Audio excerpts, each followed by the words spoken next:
Oh lala! Relasyon nina Jericho at Hart na ungkat dahil kay Annabel Rama, Seymour, Jenin.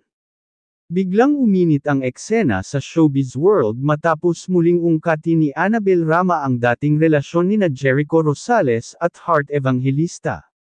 At syempre, hindi naiwasang madamay ang kasalukuyang nobya ni Echo, si Jenin Gutierrez. Ano kaya ang say ni Jenin sa biglaang pagbuhay ng nakaraan?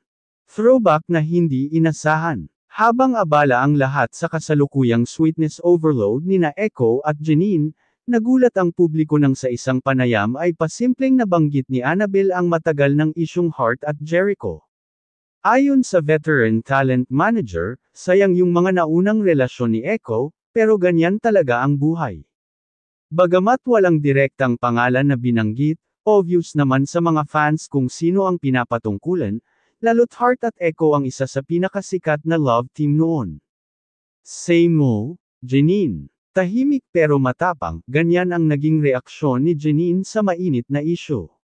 Hindi siya nagbigay ng direct comment, ngunit kapansin-pansin ang kanyang very composed post sa social media, puro positivity, gratitude, at pagmamahal.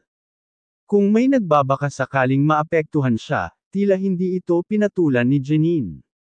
Hindi niya pinatulan ang throwback drama, bagkus, mas pinili niyang i-focus ang energy sa kasalukuyang relasyon nila ni Echo, na kitang-kita namang masaya at matatag. Echo's loyalty is clear. Sa kabila ng pagbubukas muli ng lumang isyo, hindi natinag si Jericho. Sa mga kilos at mga kilos pa lang niya, obvious kung sino ang priority niya ngayon, si Jenin. Sa mga public appearances, si Jenin ang ka-holding hands, si Jenin ang ka-date, at si Jenin ang pinapakita niyang one and only. Kahit mga netizens, united ang opinyon, past is past. Marami ang nagsabing hindi na dapat iniungkat ang mga lumang relasyon lalo na kung pareho nang moved on ang mga involved.